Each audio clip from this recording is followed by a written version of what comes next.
Look at him. See him just cruising around?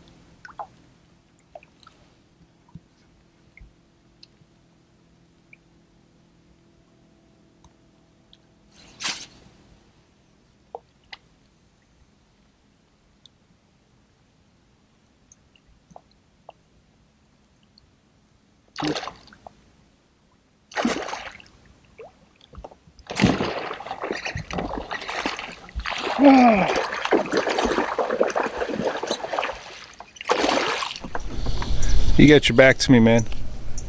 Okay. I'm on the water today with Mr. TourneyX, Dwayne Walley, and he's rigging up a steering for the Ultralight 1103. So this will be your first time running. This will be my first time. I've been excited about it the whole drive down here. Good. And you got a great boat to have it on. This is the one that I've had the best speeds with, is the Attack 140. I'll be in the same one back there, but I have something a little bit different over there. Look at that prop. Oh, I didn't see that. So that prop is the weedless one, which when you compare the standard one to the weedless one, it's a little bit different. Its shape. Yep. I have not really tested it in knowing the speed difference, but what I'm told is that the weedless prop doesn't get as good as speeds.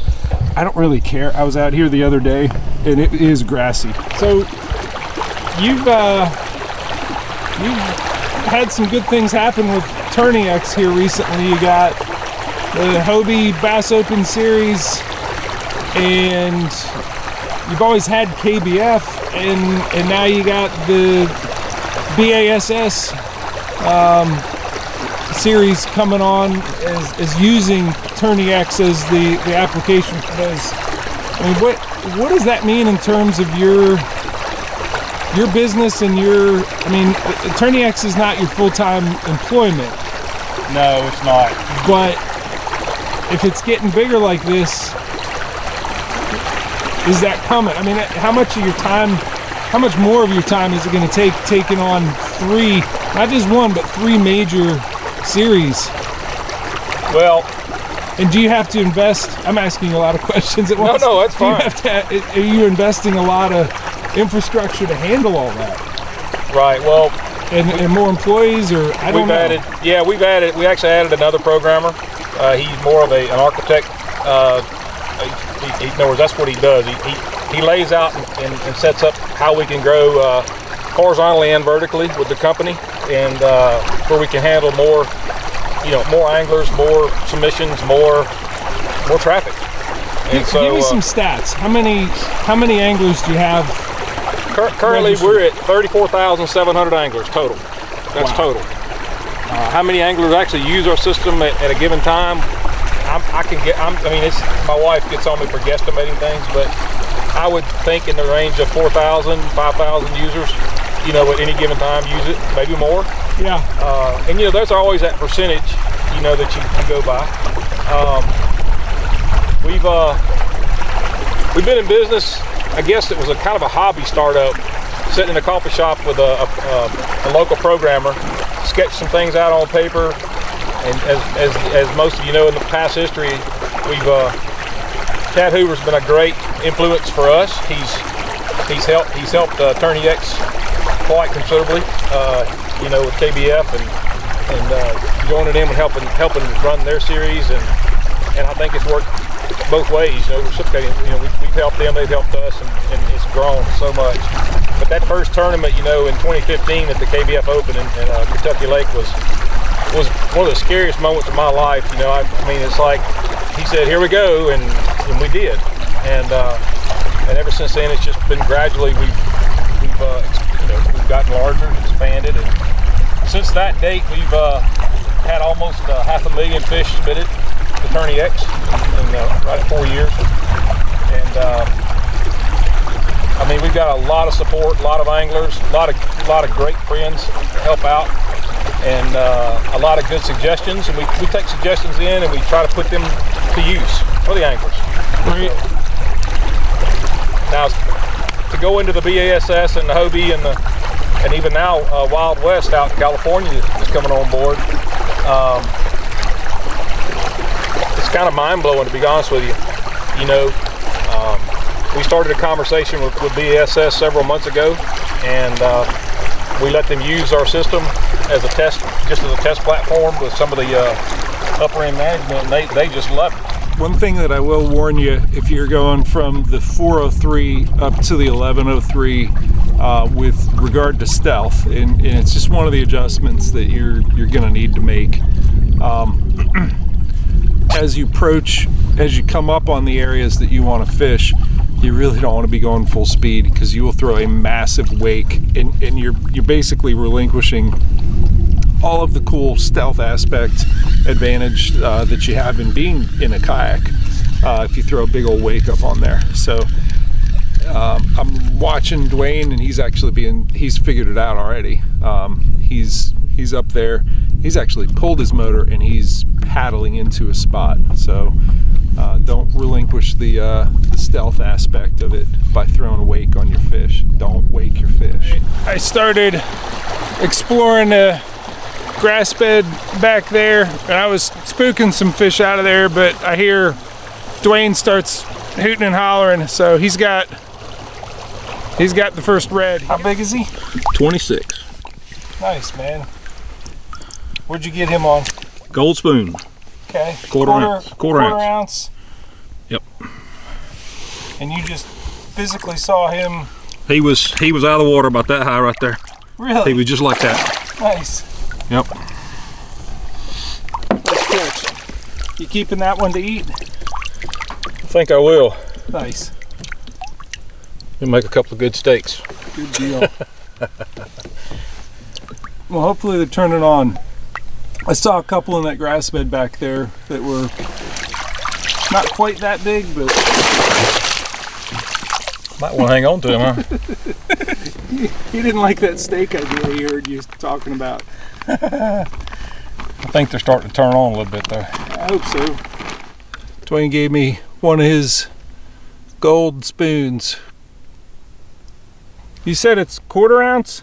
Yeah, it's quarter ounce. Quarter ounce. See if I can replicate his success.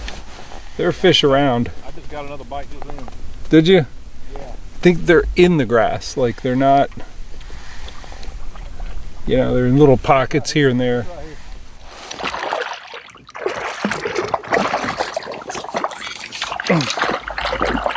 All right. Very close range. Jumped up and grabbed it. I don't think I've been using the spoon for 5 minutes, and we're deep in the grass. But I actually saw him. I was pulling the spoon through, and just like Dwayne said, you know, as soon as it breaks free and you're in like an open area where there's not grass, let it flutter down, and I saw the swirl, and I just felt the crunch and set the hook. All right, let's let that pretty little guy go back in there. Thank you, fish. Zoom. There he goes. Look at him. See him just cruising around?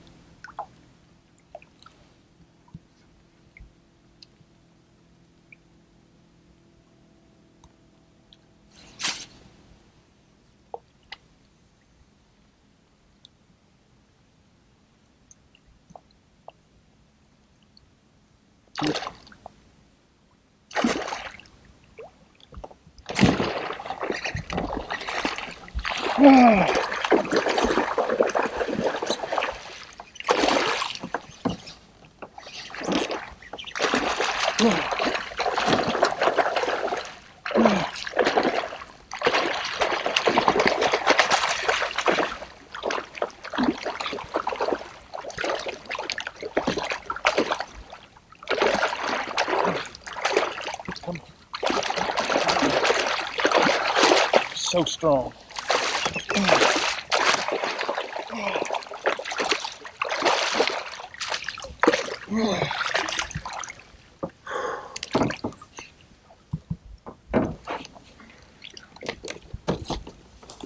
So what you were saying, if you don't see them, they're not actively feeding. If you do see them, those are your high percentage fish, and you got to be casting. Nice catch, man. Hang on. Look at him, he's covered in mud. I think you're about to be covered in mud too. You're still breathing hard, man. I am. I'm out of shape. Ain't nothing like Louisiana redfish. Nice, man. What a beautiful... And he showed himself. He showed his whole back, didn't he? Yep. He was up out of the water. We're gonna let him go. Nice. Nice catch, man. He's worn out. I think you're worn out. Let's see if we can get him to go.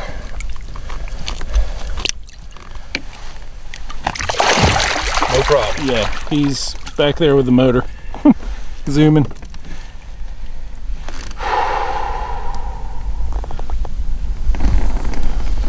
Nice job, man. So let's keep doing that. See that? Yep.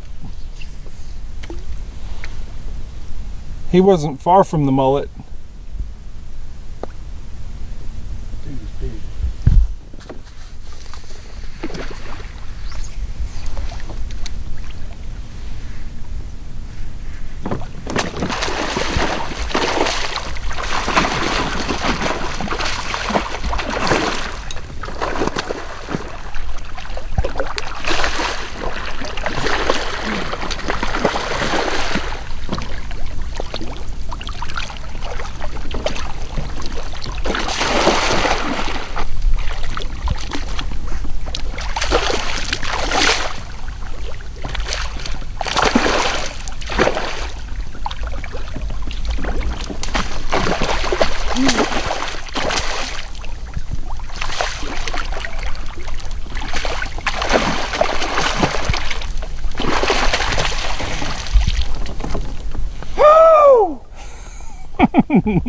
God! Woo! Is he bigger than the first one? Freaking gorgeous fish, man. Oh my head. He wasn't any further, like he wasn't more than 2 rod lengths away when you hooked him. That's correct. Oh my gosh. I mean, it's funny how sometimes they spook and sometimes it's, you know, they're not spooked. They can't not see us. Nice catch, man. Spoon. Spoon. Spooning with Jeff. Spooning with Dwayne. Down in there too. So we saw the mullet first. Yep. And we were going to check it out. Look at the belly on this thing. Yep. And we thought, nope, there's no big fish in the mullet, but this one was near them. Yep. So he was right off the nose of my boat. I pitched out to him once. He didn't like it.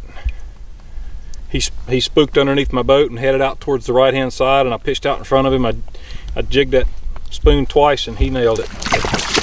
So we noticed coming in here, we were fishing out in the open water around these islands out here. But since we came in here, it seems like we're finding more of the redfish in this private, I call it a private area because it's right against this mainland, instead of fishing out in those open islands. And because there goes one right there, he just shot across the top of the water. Right up there by that point, right up there by those islands. But it seems like you got more surface area here, and they tend to hang out where they can just go back and forth along these banks and feed. So is it a high bank thing? I don't know if it's the high bank, but it certainly helps. And of course, like if the wind's blowing in a certain direction, you always want to find that slack water where it's real calm, because we come down here to fish for these redfish, and if it's windy, you're just not going to see them when they move. So you want to try to find that slack water where it's real calm and you can see those fish move, because the first thing you want to do is see the fish. These redfish, you can see them when they come up on top of the water. The second thing is you want to have that presentation, and the gold spoon down here just seems to work really, really well. I'm trying to figure out the directionality. I see him moving, but I'm trying to lead him just a hair. It's hard when he's turning in that little corner there to see if is he moving left or right. Put it out in front of him.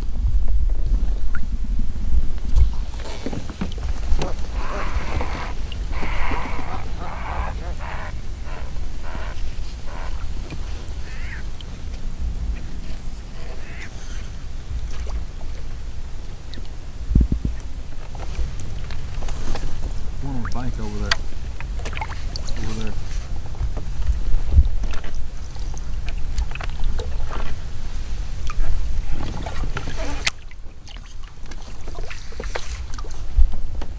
See him on the bank?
You look like you knew what you were doing there.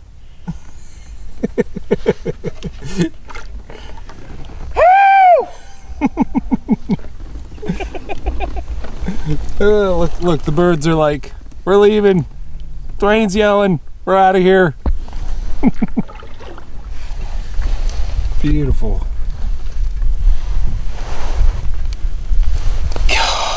Spoon! Spoon! Spoon! Alright, what's the plan? We're gonna let him go. Alright. Here we go.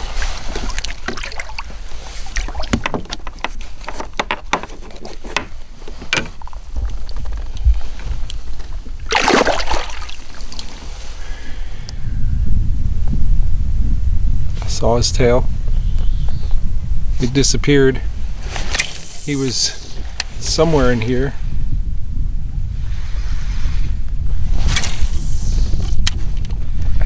I don't know where he went.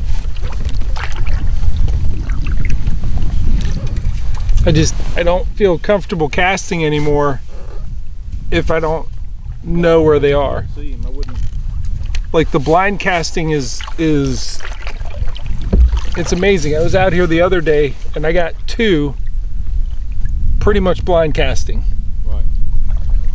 And you showing me what you've shown me today, and I know it's a different day, but the difference between just scooting along and covering ground and blind casting everywhere and this is totally different.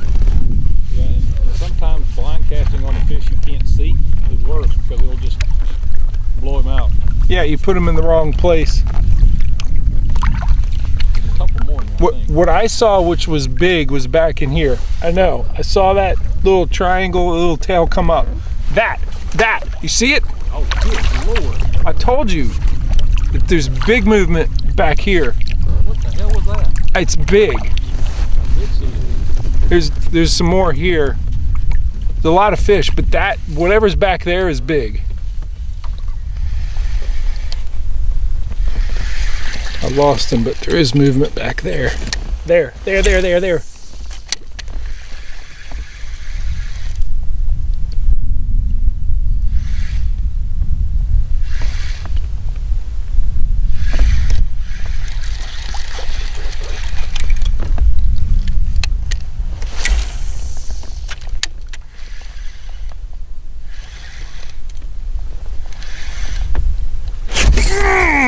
Yeah!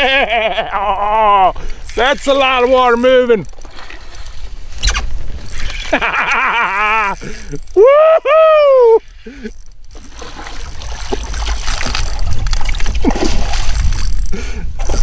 Oh, come here, big girl.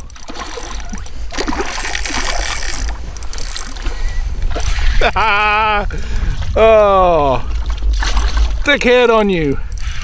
Big ol'. Oh.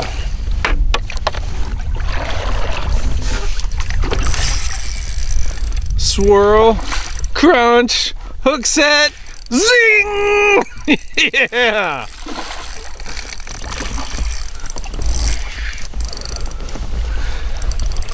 Come here, you. You gonna let me grab you anytime soon?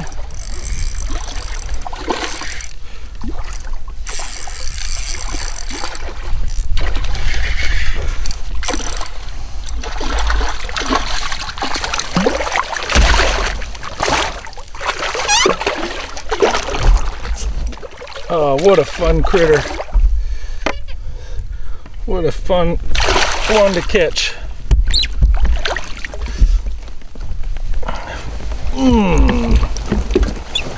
Yeah. Oh. Thank you for playing. Oh, is he tired? All right. So how many of these spoons do you go through in a day? According if they break. I'm on the first one you gave me, and I bent that thing back in place I don't know how many times. Ugh. All right, let's compare this. I got one the other day. This one is just shy of 6 pounds. I got one the other day. It was 9 pound 3 ounce. It's just, they're so much fun. They're so explosive. I love that when you put the spoon in front of them, they crunch it, you set the hook, and it's like they jump in all directions at the same time. Like it's just mud and water and a little bit of water, but mostly mud flying in all directions. So beautiful fish. I'm gonna go ahead and let this 6 pound Louisiana redfish go back home. All right, you want to turn and go. There you go. Yep, back to mucking through the through this really shallow, mucky water. So for minnows. oh, he's just sitting there. Hopefully he'll regain his. Yeah, he'll go. He's upright. So we were before we came into this little cove, we were fishing out in some open water, and I saw one and caught one, and then we decided to stay in this little hole back here. And what do you think about back here? I like this better. This is like stalking and just paddling through here. I think you're exactly right, and I'm glad that you're helping me speed up my learning curve. That blind casting in open water isn't so much the thing as that you want to just be scanning the horizon, looking and paddling in shallow water. Just let them show themselves.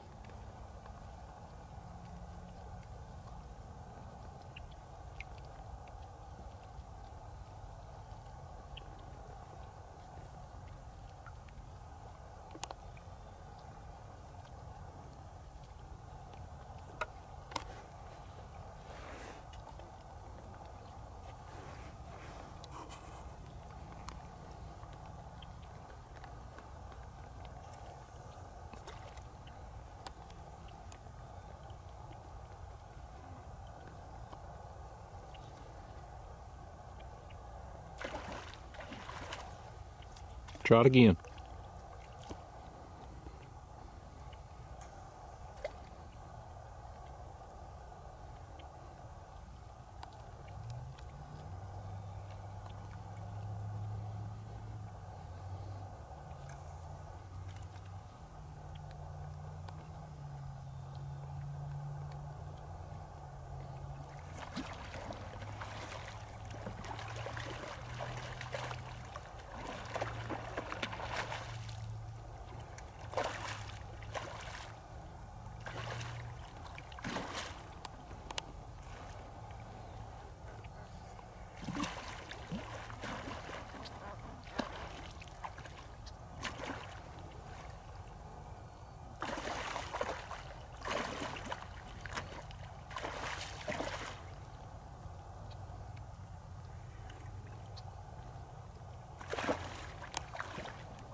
This one is 7 pound, 5 ounce.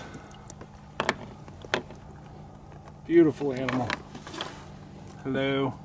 You like my spoon? Look down in the crushers, man. Look at what they do with crabs and shellfish and all sorts of stuff goes back there and just meets a very punishing demise. All right. 7 pound, 5 ounce. We'll go ahead and get this guy back in there. And I think, Dwayne, you're up. We got another 2 just down the road, right over there tailing. I can already see him. All right, you can go, buddy. Yep. Always go to the back of the boat. Zoom. There she goes. Now you're just hot dogging it. So give me a wrap up, man. My overall deal with this motor and everything is phenomenal. I love the fact that my main thing is the quiet. It's super quiet, super powerful. We didn't use it a lot today. You know, we ran where we wanted to fish at and did a lot of paddling. But I hope to get one real soon in the near future. I can tell you that.